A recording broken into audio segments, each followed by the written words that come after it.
Assalamualaikum dan salam sejahtera kepada para panel penilai sekalian. Saya, Nur Asmira Alisha binti Ahmad, akan membentangkan kajian penyelidikan yang bertajuk Persepsi Ibu Bapa terhadap prestasi pembelajaran murid prasekolah melalui pembelajaran secara atas talian sewaktu pandemik COVID-19 yang ditulis oleh saya sendiri dan penulis keduanya ialah Nur Suhaida Sukur. Baiklah, kita terus kepada bahagian pengenalan. Pandemik yang melanda membawa kesan kepada penutupan pusat pengajian, baik daripada peringkat rendah hingga institusi pengajian tinggi, dan pembelajaran secara dalam talian telah dilaksanakan. PDPR antara kaedah yang dilaksanakan bagi memastikan kelangsungan pembelajaran.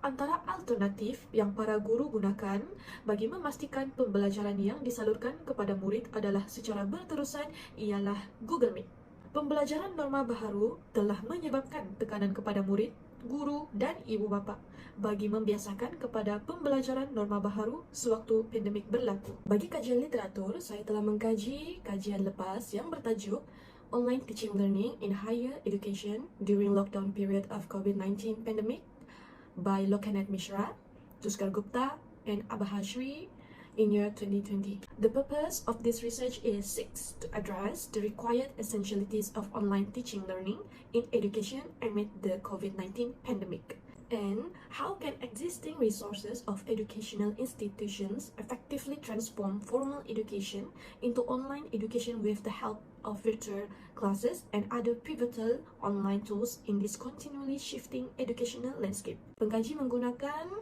kaedah kuantitatif dan kaedah kualitatif. Objektif bagi kajian ini ialah bertujuan untuk melihat persepsi ibu bapa terhadap pencapaian murid sepanjang PDPR.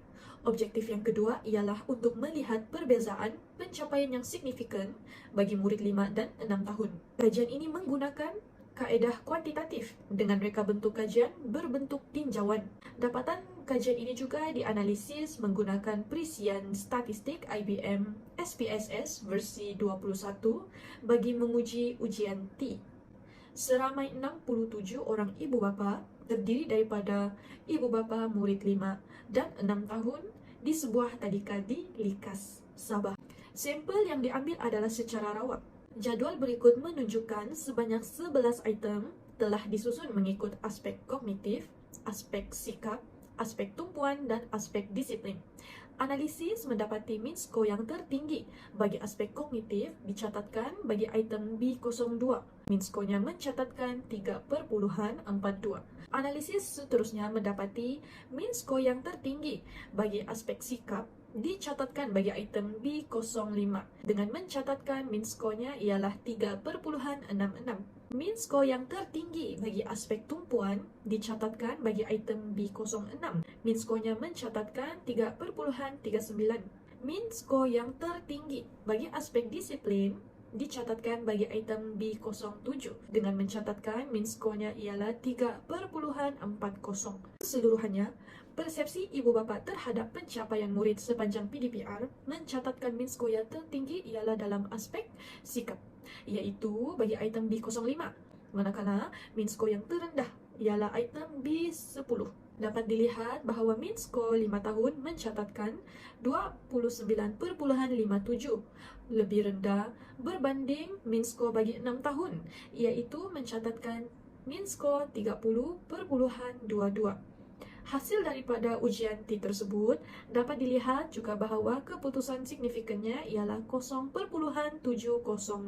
Ini menunjukkan tiada perbezaan yang signifikan bagi persepsi terhadap pencapaian anak antara ibu bapa murid 5 tahun dan ibu bapa murid 6 tahun. Antara faktor murid sukar fokus semasa kelas atas talian ialah pengajaran dan pembelajaran yang tidak menarik, sukar membiasakan diri terhadap pengajaran dan pembelajaran norma baharu, dan gangguan daripada persekitaran di rumah. Murid berpendapat bahawa kerja yang diberikan tidak akan diperiksa oleh guru sama ada siap ataupun tidak. Tidak seperti pengajaran dan pembelajaran secara bersemuka. Murid nampak bahawa guru mengutip dan mengumpulkan hasil kerja tugasan murid bagi membuat semakan. Hal ini menyebabkan bahawa guru sukar untuk membuat penilaian dan pentaksiran secara holistik terhadap pelajar. Pencapaian murid amat dipengaruhi dengan PDPR dan menunjukkan perbezaan yang sangat ketara berbanding dengan pembelajaran secara bersemuka. Kanak-kanak di tadika dan prasekolah turut terkesan dengan pembelajaran norma baharu seperti pembelajaran secara atas talian dan berkomunikasi dengan guru hanya dengan menggunakan aplikasi serta terbatas masanya.